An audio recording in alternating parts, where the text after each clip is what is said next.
Hello students, आज हम contribution of agriculture in Indian economy पे डिस्कस करेंगे। इसके अंदर फर्स्ट पॉइंट है मेजर सोर्स ऑफ एम्प्लॉयमेंट, रोजगार का प्रमुख साधन। Agriculture directly provides employment to 55.6% population of India. Agriculture कृषि प्रत्यक्ष रूप से हमारे देश की 55.6% पॉपुलेशन को रोजगार देता है, या फिर 55.6% जो पॉपुलेशन है वो कृषि कार्यों में लगी हुई है।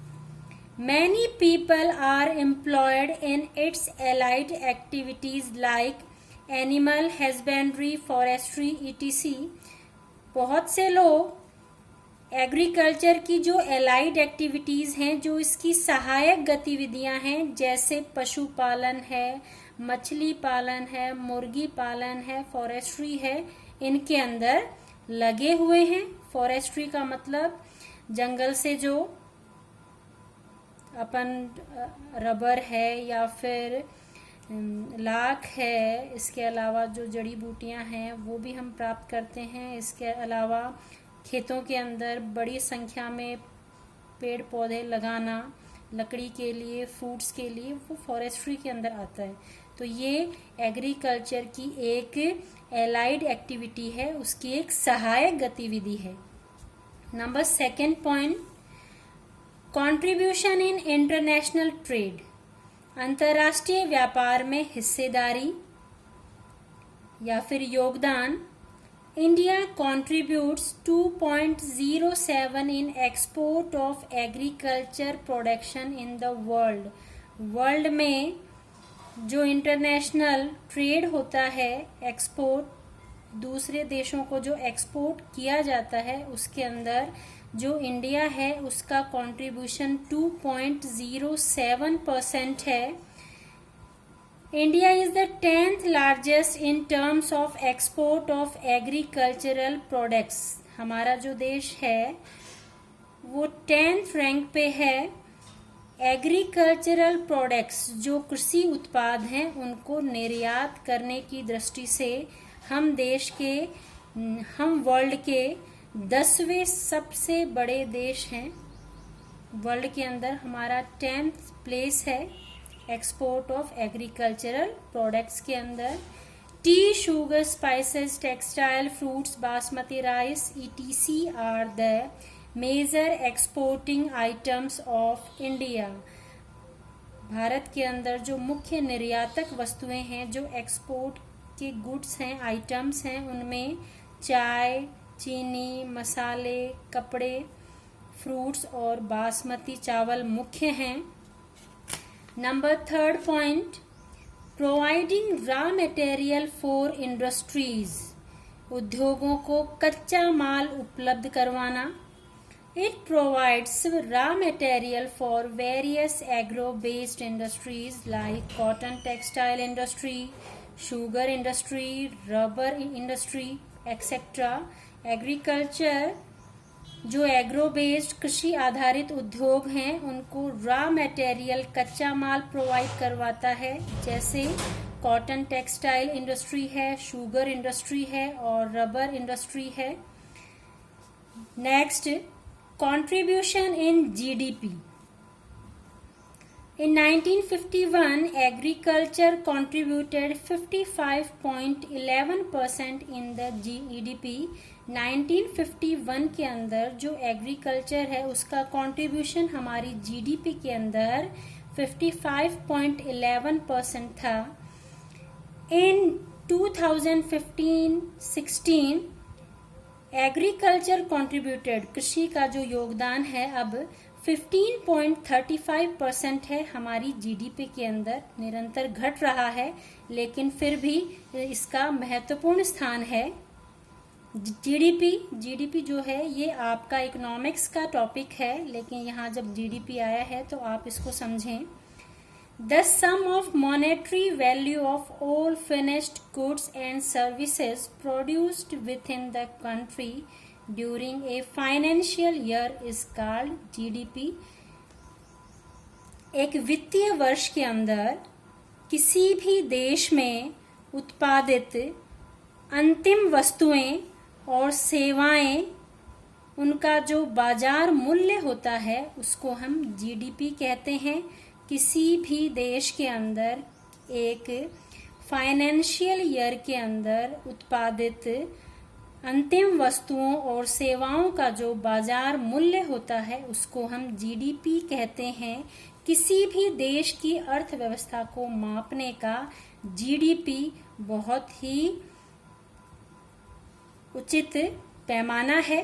जीडीपी को हिंदी में सकल घरेलू उत्पाद, ग्रॉस डोमेस्टिक प्रोडक्ट जो है इसको कहा जाता है। Number 5, market for industrial product. जो औद्योगिक वस्तुएं हैं उनके लिए मार्केट स्थापित करता है। कैसे? India 60% population lives in rural areas which depends upon agriculture. Bharat की लगभग 60% जो पॉपुलेशन है वो गांवों में रहती है और एग्रीकल्चर पे डिपेंडेंट है। और agriculture provide market for farm equipments like tractors, harvester and also for fertilizer, pesticides etc.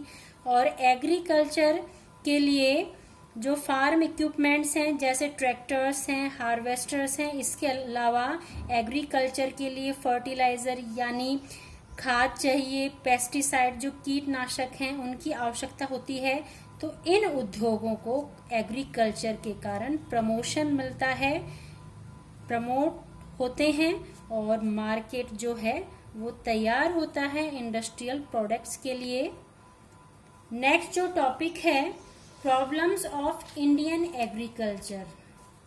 हमारे देश में भारत जो कृषि है उसके सामने कौन कौन सी समस्याएं हैं या फिर जो किसान हैं उनको किन किन समस्याओं का सामना करना पड़ता है।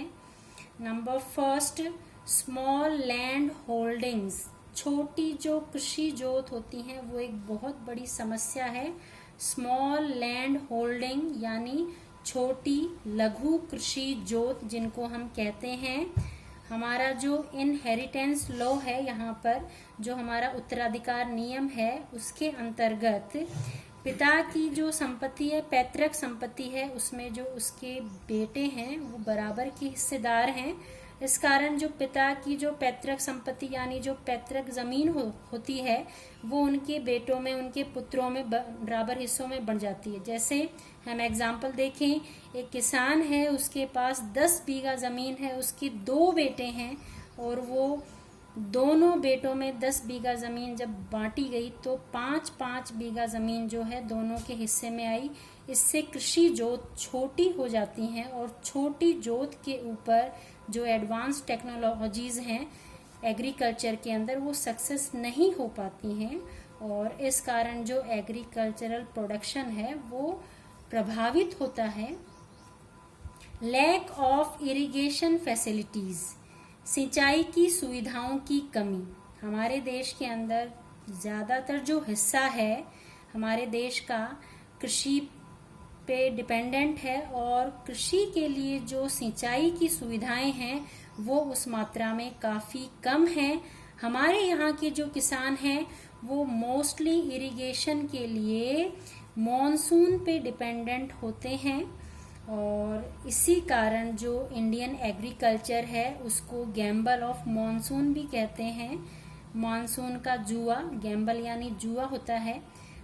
मानसून का जुआ से मतलब है कि अगर बारिश अच्छी हो गई तो फसल अच्छी हो जाएगी और अगर बारिश अच्छी नहीं हुई तो फसल के ऊपर इसका नेगेटिव इम्पैक्ट होगा। और जो सिंचाई की सुविधाएं हैं वो भी बहुत कम है। जहाँ नदियां हैं वहाँ पे कैनल्स के द्वारा सिंचाई की सुविधाएं उपलब्ध हो जाती हैं, लेकिन जहाँ रिवर्स नहीं हैं या फिर मानसून का प्रभाव भी जहाँ कम रहता है वहाँ पे इरिगेशन फैसिलिटीज प्रोवाइड नहीं हो पाती हैं, जिससे जो कृषि उत्पादन है वो कम हो पाता है। नंबर 3, स्कैरसिटी ऑफ कैपिटल, पूंजी की कमी। अभी हम बात कर रहे थे स्मॉल लैंड होल्डिंग्स, छोटी कृषि जोत के कारण जो किसान हैं हमारे यहाँ पर छोटे किसान ज्यादा मिलेंगे, तो वो सिर्फ खेत के ऊपर कृषि करके अपना जो लाइवलीहुड है, अपना जीवन यापन ही कर पाते हैं। उनके पास इतनी पूंजी नहीं हो पाती है कि वो बड़ी जो टेक्नोलॉजीज हैं, जो एडवांस टेक्नोलॉजीज हैं, उनको अपने खेतों में काम ले सकें, अच्छे बीज जो हैं वो खरीद सकें, या फिर अच्छे फर्टिलाइजर्स हैं, पेस्टिसाइड्स हैं, उनको काम में ले सकें। और इसी स्कैरसिटी ऑफ कैपिटल के कारण जो उनकी फसल है उनको उसके अंदर उनका उत्पादन जो है कम होता है। इनएडिक्वेट स्टोरेज फैसिलिटीज, अपर्याप्त जो स्टोरेज फैसिलिटीज हैं, किसानों के पास अपने अनाज को सुरक्षित रखने के लिए उचित स्टोरेज जो संग्रहण जो सुविधाएं हैं वो नहीं है, जिसके कारण उनकी फसल जो है वो नष्ट होने का या फिर जो क्रॉप्स हैं वो खराब होने का खतरा बना रहता है। और इसी कारण किसान खेत से अनाज निकालते ही मार्केट में बेच देते हैं, और इसका फायदा जो छोटे व्यापारी हैं या फिर जो निजी व्यापारी हैं वो उठाते हैं। वो अपनी शर्तों के ऊपर अपने अकॉर्डिंग वो कीमत लगाते हैं फसलों की, और इससे किसान को नुकसान होता है। उसे कम कीमत के ऊपर अपना अनाज जो है वो व्यापारियों को बेचना पड़ता है। सीड्स क्वालिटी, बीज की गुणवत्ता, छोटे किसान हैं, कैपिटल की कमी है, इस कारण जो किसान हैं वो अच्छी किस्म का बीज जो है वो नहीं खरीद पाते हैं, और इसके कारण जो खेत में उनका उत्पादन है, फसल का जो उत्पादन है वो कम होता है। Number 6, absence of agricultural marketing facilities. इसके अलावा फसलों को बेचने के लिए जो मार्केटिंग व्यवस्था है वो भी अपर्याप्त है। इस कारण किसानों का जो फायदा है वो छोटे व्यापारी या फिर जो निजी व्यापारी हैं वो उठाते हैं, और वो किसानों से कम कीमत पे अनाज खरीद लेते हैं, जिसके कारण किसान को नुकसान होता है। इसके लिए गवर्नमेंट को जो मार्केटिंग फैसिलिटीज़ हैं वो प्रोवाइड करवानी चाहिए किसान को, जिससे उनको उनकी फसल का उचित कीमत जो है वो मिल सके। Number 7, lack of advance technologies. इसके अलावा जो सबसे बड़ी जो कमी है वो है लैक ऑफ एडवांस टेक्नोलॉजीज़। हमारे यहाँ पर जो टेक्नोलॉजी है एग्रीकल्चर के अंदर वो बहुत कम काम में आ रही है, और उसके पीछे जो रीज़न है वो स्मॉल लैंड होल्डिंग्स है या फिर लैक ऑफ कैपिटल है। नंबर 8, सॉयल इरोजन, मिट्टी का कटाव। बारिश और हवा के कारण जो उपजाऊ मिट्टी है, जो फर्टाइल सॉयल है, वो उसका इरोजन होता है, या तो वो पानी के साथ बहकर चली जाती है या फिर वो हवा के साथ वो उड़कर दूसरी जगह चली जाती है, जिसके कारण जो फर्टाइल लेयर ऑफ सॉयल है वो खेत से हट जाती है, जिसके कारण भी जो फसल है उसके उत्पादन में कमी होती है। तो ये आपका इस चैप्टर का लास्ट टॉपिक था। नेक्स्ट क्लास के अंदर हम आपको क्वेश्चंस देंगे, और वो क्वेश्चंस आपको सॉल्व करने हैं, आपके जो नोट्स हैं उनसे आपको उतारने हैं। थैंक्स।